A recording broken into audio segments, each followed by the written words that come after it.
moment to get in. I think one of the great joys of our virtual world is we're running from physical to virtual meetings without a pause. So give everybody a second to get in and talk about really what the purpose of this, get together is and this knowledge sharing event. Um, So let me jump in there. So my name is Nathan Furr. I'm a professor at INSEAD based on the Paris campus. I'm sure you all guessed that. Those of you who don't know that may guess that based on my thick French accent, right? So yeah, I am originally from the West Coast of the U.S., where I grew up, did my PhD at Stanford, and I've enjoyed being, a member of the strategy area my whole career back when it was called BPS and all those fun things. So the purpose of these teaching sessions is that we spend so much time talking about research, especially at our annual meetings, that we rarely have time to share knowledge and best practice about how we teach. And we know, those of you who are, we know we have we live in interesting times. So I just finished teaching my executive education course on leading AI and digital transformation. And it's, depending on who you listen to, we've been hearing voices saying that education will be disrupted for the last 20 years, 25 years at least. And of course, the AI revolution is certainly accelerating that discussion. And my personal view of disruption is that, like all that we've learned as strategy scholars, the essence of strategy is being different. So I think this is a great opportunity to explore how we can use experience-based learning as a tool, not only to increase the engagement with our students, but also as a tool to differentiate this fundamental task that is part of our profession. So without further ado, I will just briefly share my screen and introduce our guests. So we have three distinguished guests who come highly recommended based on their insights and lessons around experience-based learning. So Michellana Jester at MIT, Ari Lightman at Carnegie Mellon, and Kirstie Papworth at London Business School. The plan is to give them each about 10 minutes to share their insights, and then to ideally push some questions towards the end so that we can get a robust discussion going. So as they're presenting, of course, we may leave a little room at the end for some immediate clarifying questions if you have those, but then hopefully at the end create a robust discussion. So with that said, Michellana, can I turn the floor over to you? Thank you so much for being here. Absolutely. Thank you so much. It's a pleasure. Wonderful seeing all of you and looking forward to this conversation. This is something that is very key to the work that I do. And so I love the opportunities to share, opportunity for me to learn about what you're doing and share a little bit about what I'm doing at MIT Sloan. So as Nathan shared, uh, I teach a course in this what we call action learning at Sloan, but project-based learning. And our lab courses is what we call these courses that have this project component. So I currently teach a course, Global Entrepreneurship Lab, that I've been involved with actually since I started at Sloan. I started as the director of their action learning work when they had 4 of these lab courses, and over time we now have 20. And so this course is really been a part of the of the Sloan brand, Global Entrepreneurship Lab for times. You can look on YouTube. There are lots of videos about former students or students that are looking to come to Sloan that are talking about G Lab. And what is remarkable about not only G Lab, but essentially the portfolio of courses that we have at Sloan is that, just speaking from MBA perspective, most of these classes, there are about 20 of them now, are electives. But about 80% of our MBA students will take at least one, and 60% will do 2 or more. So that's a signal to their popularity and their persistence. GLab, for example, has run every year since 2000, even during the pandemic where we had to transition to fully virtual, we still had a lot of interest in the course, and that has persisted. And so oftentimes when we think about why we have that persistence, we can think about the opportunities that these kinds of project-based learning uh, uh, approaches present. So it's an opportunity to make recommendations that could really change the trajectory of a business. And for those students for whom they are looking to change careers, one of my favorite stories is I had a student who was a journalist and wanted to go into mobile payments. And you can certainly say, and I've taken these courses in this, but to be able to say, and I've worked on a project, and here's how I made a difference, and here's how I showed up and made this change for this particular company, is phenomenal. And I think that that is the experience that the students are really looking for, and even getting to test out.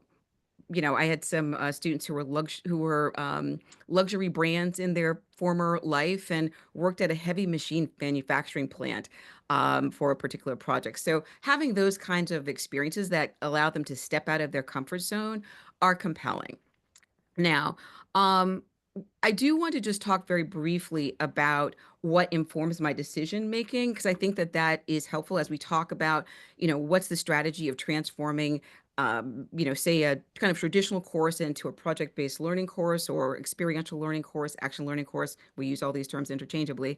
But I just wanted to share a little bit about the kind of theoretical underpinnings for me, because that helps me make decisions about what I want to do in my course, as well as when I work with others who are looking to implement whether a course or program along these lines. So, um, I think about Kolb's experiential learning cycle, the process where knowledge is created through the transformation of experience. So, you'll be familiar with Kolb's, I think the shorthand is think, act, reflect.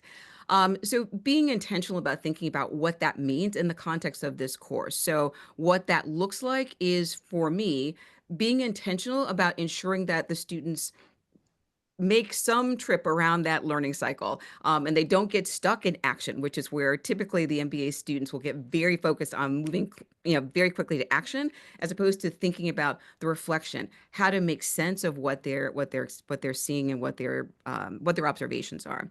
Second, I would say that drawing from Malcolm Knowles' concept around andragogy, different than pedagogy, focused on children, andragogy, focused on adults, and thinking about the ways in which the adults need to be involved in the planning of their learning, that they are self-motivated. They want to be able to connect their past experience to their current experience. And most importantly, out of that is this autonomy. Just making very concrete decisions about where you're going to have students make informed decisions about what it is that they're going to be doing, so they have some ownership, they have some autonomy. And finally, the part of my, kind of like that three, Kolb, Knowles, Jack Mesereau's transformation learning theory, but particularly about the disorienting dilemmas. So we know that in project-based learning, very different than, say, a traditional lecture course, when you're dealing with real-world problems, real-world challenges, there is no part B of the case. I mean, the part B of the case is when things don't go according to what you thought it was going to go. And that's great.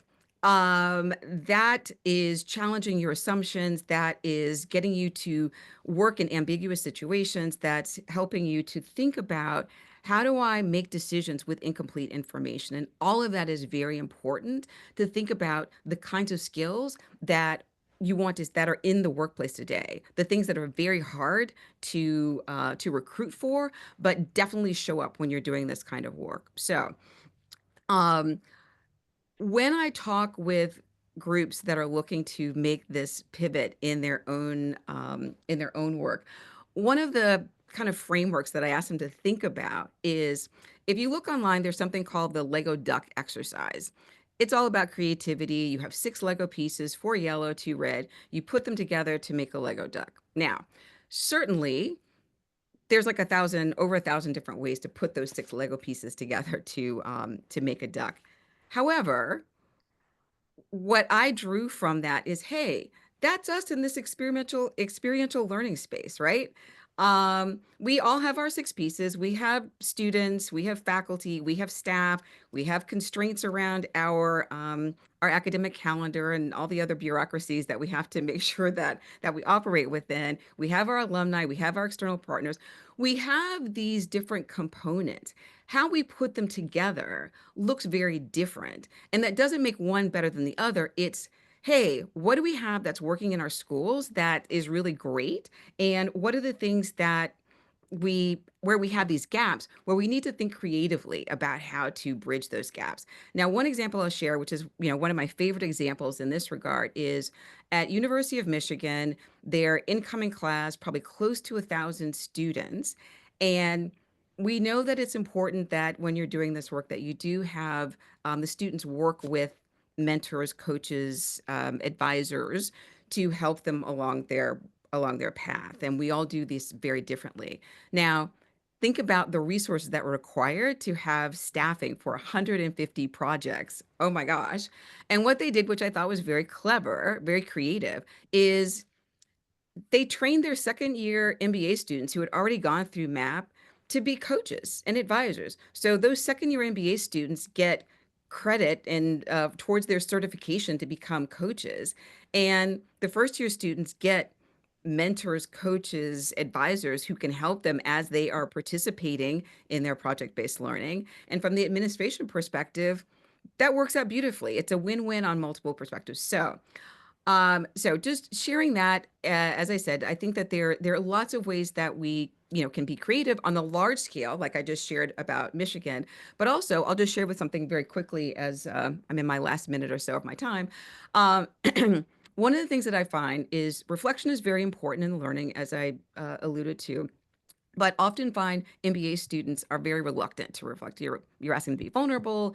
They think it's navel gazing. They complain a lot. Blah, why do we have to reflect? And so when the faculty first proposed getting rid of reflection, I said, well, no, we know that this is important to the student learning. Again, kind of going back to and this is what informs the decisions that I make. We know that a reflection is important. Maybe we just do a crappy job at teaching the reflection and we just need to do better. And so one of the things that I did was rather than staple reflection at the end of their experience, let's have more reflection possible. So it was reflection every month, papers, and I changed the name from the paper from reflection paper to status update paper. Same prompts, just changed the language to something that resonated and that was felt more MBA-like to them. And it is remarkable that we've gotten the outcomes, and students really appreciate the opportunity to work on that sense making. And certainly, these are skills that will be important for them when they go off into their next opportunity. So I will pause there with my comments on my work. That's super cool to hear about. And I know I have some general questions that I'll save for afterwards. Does anybody have any clarifying questions before we hand off to Ari? You could always throw those in the chat as well. But so look forward to asking you some questions. That's really cool to hear about. By the way, everyone, I was remiss. One called out Trish Gorman, but I was remiss to call her out as well. She is my co-partner in crime, and I'm talking this time. She's going to talk a lot more next time we run this together. So thank you, no Trish. worries. Thank you. Yeah. Okay, so again, save up your questions and let's turn over the mic to Ari to hear about kind of what you do, Ari, around this topic. Sure. Thanks for having me. Appreciate it. Hi, everyone. My name is Ari Lightman. I'm a professor at Carnegie Mellon. I teach digital media and marketing. I wanted to tell you a little bit about some of the classes that I teach in CMU and how I try to work at infusing experiential, as Michellana mentioned, action-based learning into the curriculum and working on the pedagogy associated with the different classes. So I do some different things that I try to incorporate into my teaching, including executive education, where we work with a variety of different students on open enrollment programs, as well as a variety of different organizations that come in and ask us to work with them. on different things, especially around AI these days. And my center work, I do work with two of our healthcare-oriented center focused on applying machine learning and AI to healthcare data sets. So I teach 5 different classes at CMU.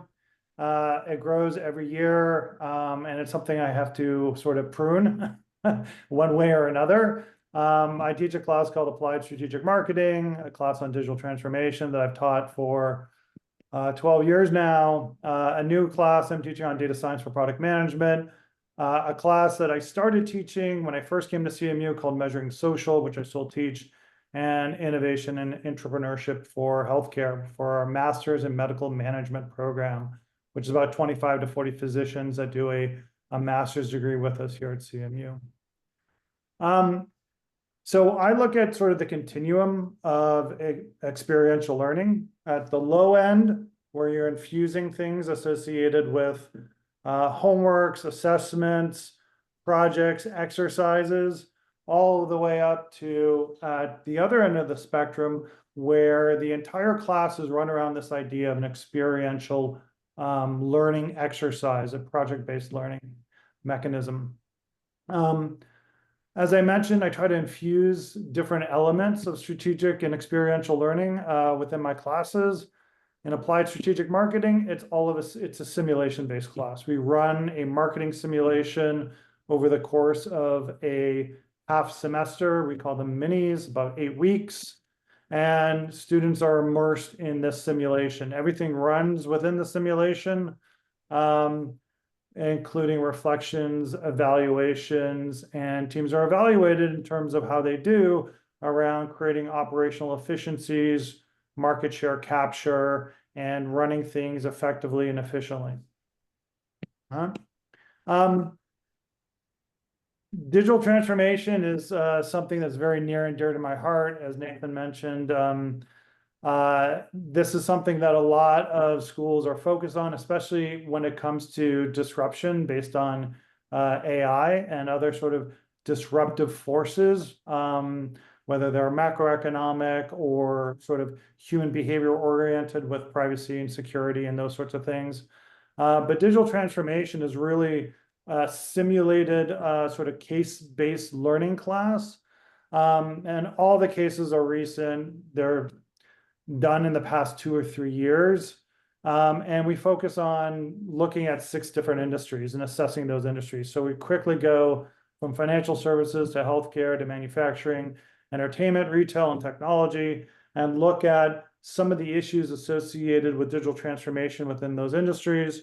But then at the end of each week, each session, we have a critical thinking exercise. So how is this industry being disrupted by some force that's coming in? So as was mentioned, higher education is being disrupted by online education, freely available online education. Manufacturing is being disrupted by digital twins and automation. Financial services is being disrupted by crypto and a variety of other sort of fintech type players. So having students think through these and talk about these is really important to understand how to understand sort of resiliency, how to understand critical thinking and critical assessment, but how to understand what is the next step associated with addressing some of these disruptive exercises.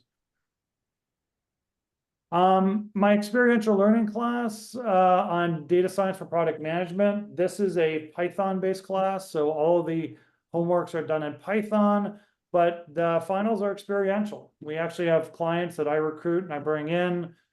We had 2 clients this semester, one that asked the teams to look on NLP text analysis for continuous glucose monitoring, and the other that looked at product assortment and classification. This is for VSB Vision, which is, I think, one of the largest vision insurers in the US. So teams get to work, they have a data set they have to analyze, they apply a variety of different Python libraries to them to do exploratory data analysis and assessment. And then once again, just like in my digital transformation class, it's weekly critical thinking exercises. Everything from lean business canvas development to one exercise was looking at Hulu and how you do ad engineering decision mapping. And to do that, we actually brought in a senior product manager product manager from Hulu, basically said, here's what I went through. Help me figure this out. What should I have done differently? And that adds a lot of sort of experiential component, but a lot of gravity to the class as well. And students really enjoyed it and had a lot of benefit associated with it, I believe. I mentioned my measuring social class. This has been going on since 2010. We've done close to 200 projects, probably about 100 to 125 unique clients. I open this up to folks from across CMU, so we get folks from the business department, TEPR, public policy, computer science, engineering, design, all coming in to do this.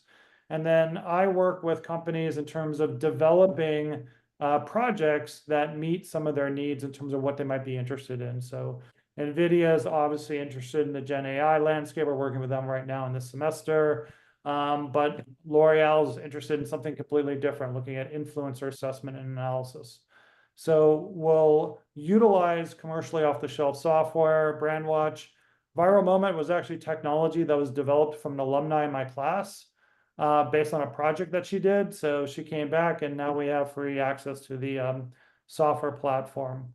And the team works directly with the client. So just to give you an example of some of the projects that we've worked on over the years, they're all brand name companies. I spend an inordinate amount of time recruiting them, convincing them to come into CMU and to work with a group of graduate students. All of them have gotten significant benefit out of it, which is great. But what I wanted to get to is maybe some takeaways and some thoughts, and I'll just build this. I think experiential learning is really difficult. It's changing and rethinking and redesigning and changing your perspective of what higher education is designed to do and is designed to elicit. So that is really the curriculum, the pedagogy associated with the class. I find myself doing less lecturing, which I'm absolutely happy about, and more coaching, mentoring, and facilitating. As I mentioned, recruiting corporate if I need to bring in 7 sponsors each semester, they're all brand name sponsors. I needed to do that. So we're looking at the spring semester now, which is in January, second week of January. I've been recruiting now for about 4 weeks to bring in those 7 sponsors. And I'll do that all summer as well. Cost to participate is always a barrier. So anything you can do to remove barriers for people to participate in, I would recommend that you try and do that. My class is free. And I fought this with the administration left, right, and center. But I'll do whatever it takes to bring these in because of the value that it provides to the students in terms of learning, but also exposure associated with these different types of spaces and the needs of these corporate clients. Data use agreements are also a barrier, especially when working with an OSP or an office sponsored projects. So that's why we use social data. We don't need a data use agreement. Data is freely available and we can collect it and analyze it. And that's why we use commercially off-the-shelf software. It accelerates the learning and the interface has already been designed associated with ease of use. I want to thank Michellana for really sort of helping me understand the benefit of reflection at Carnegie Mellon. It's go, go, go, go, go, fast, fast, fast, fast, fast, quick, quick, quick, analyze, assess, data, data, data. But we have to stop and we have to think and we have to reflect because that's where learning comes in. And I've seen a real change in my students by allowing that opportunity, even using AI mechanisms to do self-reflection on a continuous basis. But what I've seen with whether it's, snack size experiential learning or full size experiential learning is the mechanisms associated with critical thinking, active listening, empathic reasoning, storytelling, project management, that can't be replicated in any theoretical or rote-based education. It just cannot. And I think it's really important to seek a community of like-minded practitioners. I was very happy to find the leaders in experiential and project-based education. We call them LEPI or LEPers or LEP. leave. I know. But it's really good to interact with people that are sharing some of the same struggles that you are, and could recommend ideas around everything from reflection to assessment. I've been part of the group for well over 10 years now, and I enjoy getting together with the group every summer, and trying to create greater levels of interaction during the school year as well. But yeah, that's what I have for you folks. I'm happy to answer any questions, or we could wait till the end. Yeah, Ari, there was one clarifying question. Why do you call the marketing simulation strategic? That was from Mihai. So I think it has to do with our ethos at CMU, which is strategic is applied. And they coexist and they feed off each other. So you can be very strategic in terms of your mindset, but until you see how it's applied, right? Then, you know, what is Mike Tyson's quote? Everybody has a good strategy until they get punched in the face. And that's exactly what happens in a management simulation. They come to me and say, Professor Lightman, why are we losing terribly? Well, because your strategy was incorrectly, and you have to be adaptive. You have to be resilient. You have to learn as you go and reinvent your strategic sort of thought process. Very cool. Any other clarifying questions? And I certainly have some other questions about what you do for the end, but just any quick clarifications while we're talking to Ari. Okay, so what we'll do there is we'll pause and hand over the microphone to Kirstie to tell us about what she's doing.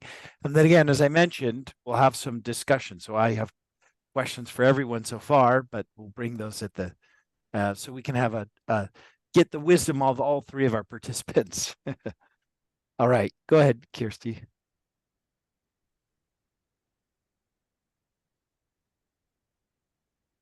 And if you are talking, we can see your screen, but we can't hear you. So you might be. Oh. Yeah. Hang on a sec. Okay, I think we can hear you now. Can you hear me now? Yep, we can hear you now. So yeah. Fantastic. Excellent. Yeah, so I was just saying, I feel like I found my community of like-minded practitioners. So thank you, Ari, and thank you, Michellana, for your insights. I feel I've already learned a lot. So I'm just going to quickly run through what we do in experiential at London Business School. My role at the school is the exec director for experiential learning. So I'm not faculty, but I look after experiential learning across all of our 11 degree programs, including the MBA and everything else, Masters in Finance, so Masters in Analytics, things like that. So it's quite a wide range of different student focus, if you like. So we really have three main areas that we cover. We have the student-led learning, which does what it says on the tin. This is about students making sure they direct and lead their own learning and their own leadership development. We have our consulting projects, which sound not dissimilar to some of the global lab that Michellana talked about and some of the projects that Ari talked about. Ari, I feel your pain in finding all those clients every year. And then last but by no means least, we have our global experiences, which are week-long credit-bearing courses that most of our programs have as mandatory, where we take students to various places around the world, and different locations have different themes, such as things like sustainability in supply chains, or doing business in disruptive markets, etc., etc. So that's really a very top line what I would normally talk about, but given this particular audience, I thought it might be useful just to put together almost the principles. And I'm really intrigued to hear about, I loved Michellana's Lego duck analogy, because I only put this together today just thinking about this. And I've got 6 things. This is not based on some pieces of Lego, Michellana, but maybe it should be. Maybe I need to rewrite it. So the 6 things, I'm just going to quickly run through them. The peer-to-peer learning is exactly what Michellana talked about, adults being involved in the planning of their own education. And I strongly believe in any of our organizations that it's not just, quote unquote, the faculty who have lots of knowledge and wisdom, there's actually an awful lot of people around the school who have it as well. So helping students to learn from each other, even reverse mentoring goes on, which I love watching. When we have our Sloan students and some of our younger grad master students working together, they start to reverse mentor, and it's incredible what can come out from that. And we also include it where sometimes we have students assess each other. So they're assessing their peers. Now, that's often in our practical projects where they're working with a client, because it stops freeloading. I'm sure none of you have any problems with that, but we occasionally do. But it also means that students are getting a taste of the real world, where people will be asked, what did you think of your colleagues? So it's also about them understanding it's not just the intellectual understanding of something, it's also how do you do it? Like, be a great leader, but be one that people want to follow, type thing. So that's peer-to-peer. Applying theory to real life. I mean, obviously it's experiential learning, it's not just theory. We have one of our professors, Rajesh Chandy, often says we're a business school, we're not a big business school, and we need to make sure people understand smaller businesses, entrepreneurs, founder-led, people who are feeding their families by having a business. And what we really want to do is make sure that although they're at a global business school, our students can apply their knowledge locally as well. They might end up in a global consulting firm ultimately at the end of the day, but at least they might think about local impact when they're making decisions in a senior role. The third of the three, as both Michelle and Ari have mentioned, is about reflection. Reflection as a leadership practice. I love the idea of changing the name to status update. I think I might have to borrow that, Michellana, if you don't mind. We actually do a very similar thing. In week-long courses, we often make students reflect nightly to make sure that it becomes a bit of a habit. And they'll very often, by the end of the week, in their final assessment write-ups, talk about what they realised during their journey in the week, because they have something to go back and look at. And for me, reflection is so important because it's about learning how you learn, which takes you to that meta view. It allows you to have a view on yourself and to think about your own worldview and what you might be bringing to a situation. You're not neutral by turning up, no matter how clever you are. Halfway through. So the next one for me, so I'm a psychologist by training, and I think this is actually really important when we, I think it was Michellana who said earlier about that whole discomfort piece, because experiential learning can be very uncomfortable for people. And to me, it's about how do you balance safety and discomfort? Because if we have too much of either, if it's too safe, then there's no challenge. And if you're not being challenged, you're probably not growing. But if it's too much in the uncomfortable, then it just becomes unfair on people, and then they're not really going to learn. So it's how do you actually make sure that you balance them? And for me, experiential learning is really, it's more than a practical application of learning. It's also an emotional journey that people go through. So it's kind of simultaneously intellectual, practical, and emotional. And it's how do we weave those together as we create a learning journey. Penultimate one here is impact. Obviously impact on our students, and I'll put up a couple of quotes in a sec. Students tend to love experiential learning. They like being outside of the classroom. They like doing new things. Ari's made the point about quite often it ends up being places, if they work on a project, it might be somewhere they actually ultimately want to work. So they're thinking about their futures. But we also think about impact on the clients we work with. We think about the impact on the communities where our students go and work with groups in Buenos Aires or Johannesburg. What is the impact that we have as a school on those global communities? And ultimately, therefore, what is our impact on the world? I don't think any of us nowadays can really hold our heads high if we're not thinking about that. And last but by no means least, and this is probably my personal one, is I think experiential learning has a sort of unofficial curriculum. And it's really about our role in society. For me, this is about Sheen's humble inquiry. How do we turn up? How do we work with other people? Because if we can give our business students more humility and more inquiry and more compassion about the world they see around them, then I would hope that experiential learning has actually had an impact beyond what your grade happens to be or how much you enjoyed your experience at business school. So that's sort of the principles that I would say that go across all of what we do at London Business School. I'll give you a couple of quotes. we have clients, and when I say clients, some of them are, you know, big FMCGs or the normal people who you might expect to want to have a group of London Business School students working on their strategy, but some of them are actually much smaller businesses. And we worked, particularly in the pandemic, with a lot of third sector who wanted to support people to try and survive and get out from that awful situation. And then absolutely last, what do our students say? These are two of my favorite quotes. About students thinking not just about what's my next job, what's my next role, but actually what is my impact on the world? For me, the students who think about that, and there's one, like Michellana shared a story, and there's one student who I was in the US with in California, and on one of our global experiences, in one of the days, he chose to go to a very different place from where he would normally go. And the impact on this person was quite incredible. He basically listened and listened and listened very quietly. And at the end, he said, I think I've understood what I want to do now. I think I've understood my purpose. And when he left London Business School and became an alum, he actually did go and found an incredible charity that supports people living with disabilities.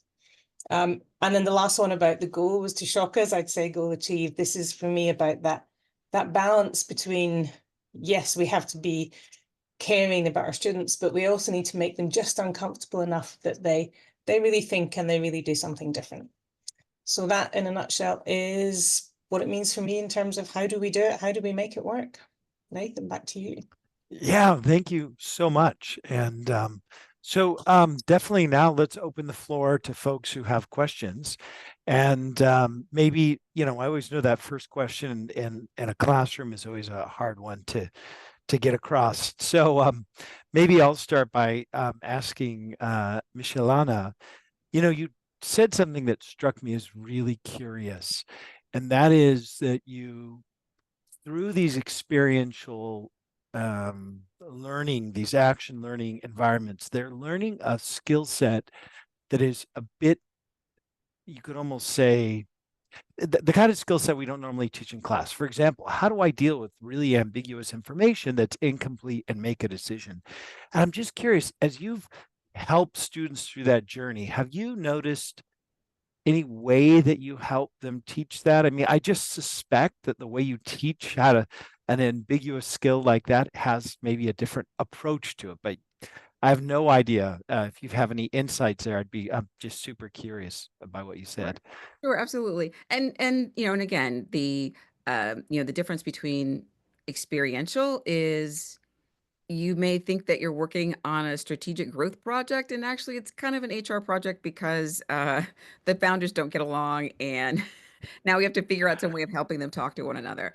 And while I think that those experience for students, particularly if they're coming in, they're expecting the project to go one way and it starts veering in another direction, that can feel anxiety producing. Now, when I talked about the three constructs that I think about and what I work with the faculty who teach these courses, is to say that it's okay if they struggle a little bit, but what you want to be conscious of is that it's not too much that it becomes, you know, kind of blows up and they can't even focus because this has become a distraction.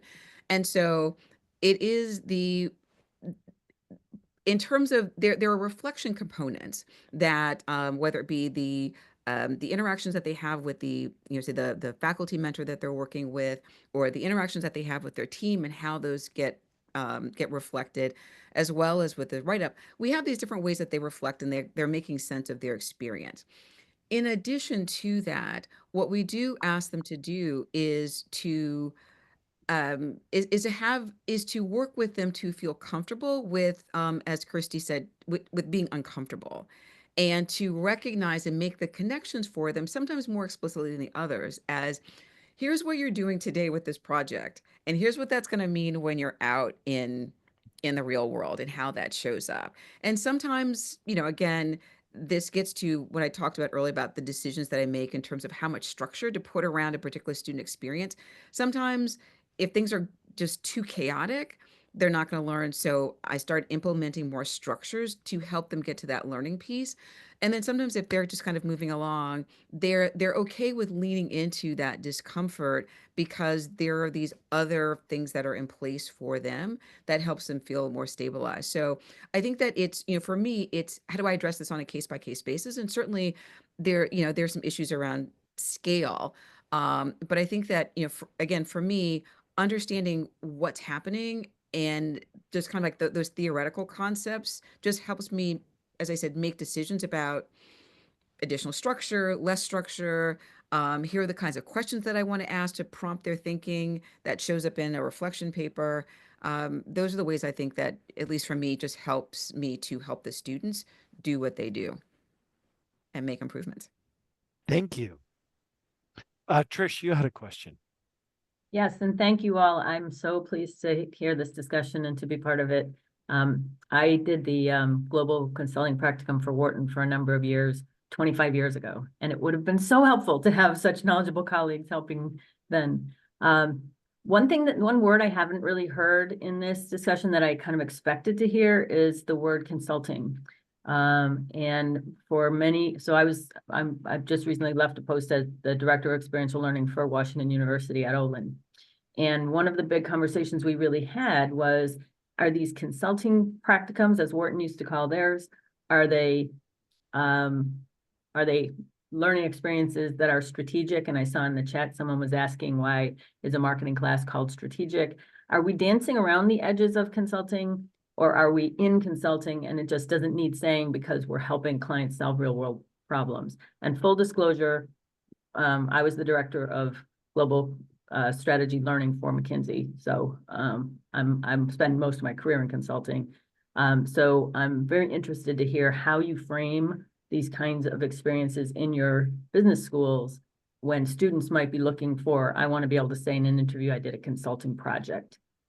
So I'd love to jump in and again, this, I think that Trish, your question goes back to when I talked about the pieces of the Lego duck, that we all have these things. Now, MIT has made a decision that these are student projects, and they don't use the word consultant, they don't use the word client.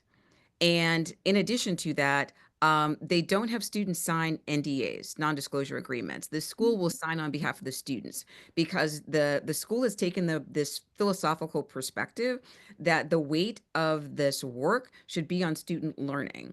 And so they have shied away from that. Again, not to say that what other schools do is right or wrong. This is just a decision that Sloan has made. I would say that internally, the mechanisms of the things that we're doing, because we talk about the students are making recommendations, giving advice on things. So we use that kind of language to get around the consulting piece, but that's been the position that MIT has taken, even though there are elements of what we do that look very similar to what you would expect to see in a consulting engagement. Thank you. Mm-hmm. And Ari? Yeah, I could add to that as a former management consultant. Getting away from the term consulting to more of a consultative sort of advising, if you will, relationship. It's really not around this idea, and this is something I work with the students around, is you can't put numbers, you can't put goal, you can't put sort of direct sort of measures, right? You can say what sort of you see as a corollary, maybe with other sort of projects, promotions, those sorts of things, but we have to steer very, very clear of that. We don't do work for hire, right? This is really, as Michellana mentioned, a learning experience for the students to understand ambiguous problem statements and maybe advanced thought, if you will, associated with the sponsors. So we also try to delineate and call them sponsors as opposed to clients. They are not our clients. They are sponsoring an educational project for the students. And I think I would just add to that, because it's quite interesting hearing the difference in how different places are approaching it. And we literally call them consulting projects. So this is what our students do on the MBA. They do it in year one. And when they're on our 1 year grad master's programs, they do it in their second and third terms. And we are very clear, we don't charge clients for it, so they're effectively getting thousands and thousands of pounds of free consulting work from Bright Young Things, but we don't charge because for me, that's the bit where we need to delineate between the learning experience. But students will often want to do it for practical purposes about getting recruited. And we actually quite often get students who are ex-Big Five consulting students who say, I still want to do it, but I've always been pigeonholed in, say, energy, and I want to move into fintech. So, you know, they get to choose which kind of client. So we help them if what they're trying to do is actually move within consulting, Trish, if that helps to. It's a great question, though. Thank you all. Yeah, thank you, Juan. Thank you. Thank you so much for very terrific, very interesting presentations. I have one question based on my past experience with this, right? So this involves working a lot with companies, right? So I like a lot Ari's discussion that how much he is investing in, convincing companies to participate. And sometimes, and you mentioned the results are fantastic. Fantastic learning experience for the students, fantastic work for the companies that are able to think with the students and they learn and they get useful insights. So it's a fantastic success. However, not always, right? So sometimes, it can be because the team of students was not working well together, because they got disconnected, because a variety of reasons. So sometimes the experience is not bad. And this, at least from the point of view of the professor facilitating this type of project-based learnings, can put the professor in an uncomfortable situation, right? Because you have built a relationship with the company, and then at the end, the results, are not so good because they feel that they have put more effort than the students, for example, right? So this doesn't happen very often. I know most of the students in our MBAs are fantastic, bright professionals that work very hard, and they get on well together and they do it. But sometimes it cannot happen. So how do you deal with these not so successful cases? Thank you.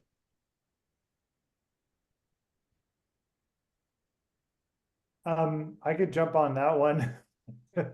So, yeah, one, this happens occasionally, unfortunately, and identifying whether it's a sort of a team dynamic issue.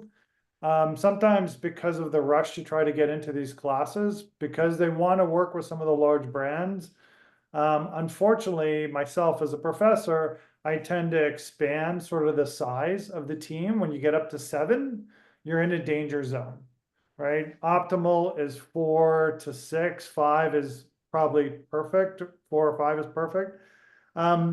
And so there's always issues around inner dynamics associated with teams. So part of the experience of experiential learning is not only working with a client, a sponsor, but also working interdisciplinary with these teams that are, as I mentioned, I bring them in from across the university. So they have different schedules, they have different thought processes, they have different expectations around what they want to get out of the class.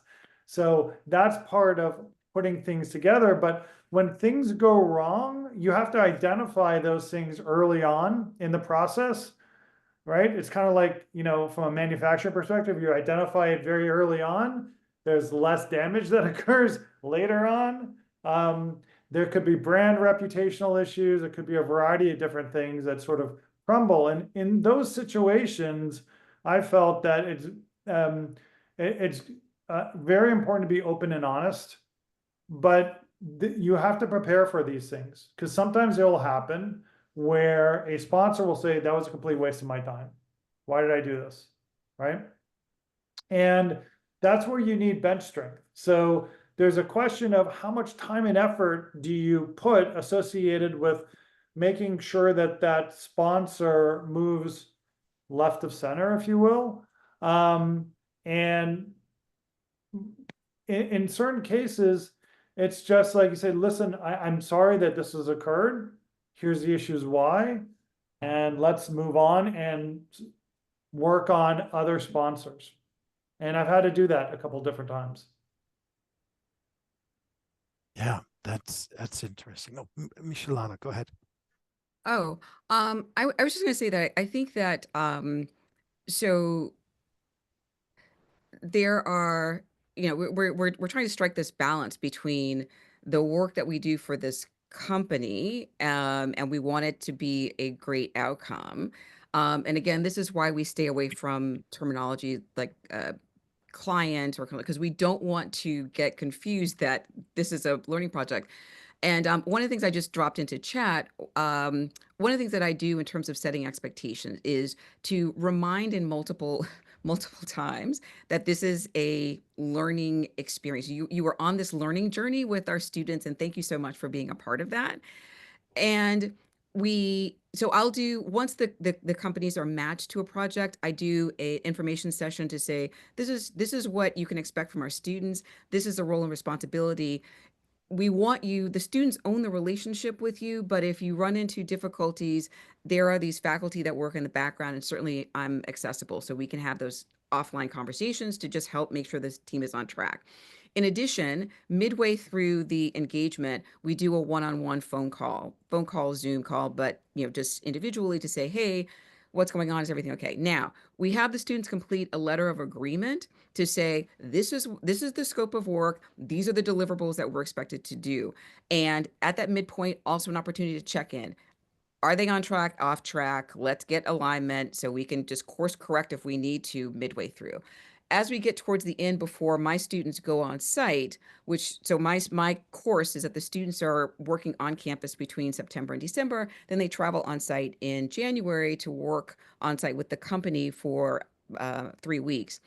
Prior to them going on site, I do another conversation with, again, another information session with the host, say, okay, by the way, your students are coming, here's the role, and here's what you can expect when they're on site in terms of the work engagement, everything else. So for me, working with the companies and not to say that bad things don't happen, but I try to over-index on communicating with the host so that there are no surprises from their side, particularly if they're new hosts and they think that the students have nothing else to do but to work on this project or this business problem that means so much to them. Like, this is their life's work.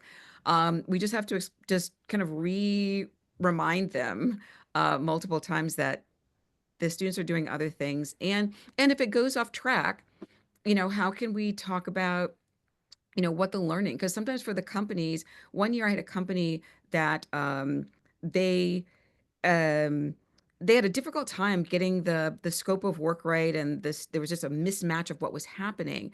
And what was so remarkable was when I spoke with the company afterwards, they said, we've had good experiences with you, and we realized that when we're having these difficulties and that the students weren't meeting our expectations, it was because there was a problem with how we were thinking about our strategy and we had misalignment. So it was actually an opportunity for us to go back and think about what we were asking the students to do. We weren't aligned within our leadership team on this. And so that was actually very helpful. Thank you. Thank you very much. Oh, Kirstie, for some reason, we're not hearing you. Oh, yeah, sorry. Can you hear me now? Yeah, now we can. I don't know what it's doing. It clearly doesn't want to hear a Scottish person. I think it's not dissimilar to our approach, is not dissimilar to Michellana's around making sure we have lots of regular check-ins and all that stuff. I think there's two things that I would add. One is that we do a launch pad with the students right up front, because we run about 100 of these projects every year. It's quite intense. So we make sure that one of our strategy faculty, who is ex-McKinsey, of course, she does an amazing session where she sets the expectation, not just in terms of what you're going to do project-wise, but also the professional expectation on how you're going to show up. And because she's ex-McKinsey, she has more consulting experience than pretty much the rest of the room put together. And I think the other end of that is, on the odd occasion, I always say, like, with 100 projects a year, the 1% is going to go wrong. There's always one where something's going to happen. And when that happens, for me, the really important thing is that we reflect with the students. Okay, it might have been not what you wanted, and not, as Ari says, they kind of rush in thinking, oh, this is going to be my dream, the step to my dream job. But actually, the richest learning is often in the projects where things go wrong, where the client doesn't give data, where people fall out with each other, because at the end of the day, that's what we want them to leave with, is more self-knowledge. That's great. I really appreciate it. Well, we just have like 1 or 2 minutes left. I was just curious. I kind of wanted to flip the script because, Ari mentioned that he does some exec education, and I know you guys do too. how do you, what do you do when you have like 2 hours? Do you have any, or 3 hours? Do you have any experience-based stuff you bring in for the executives when they're the students?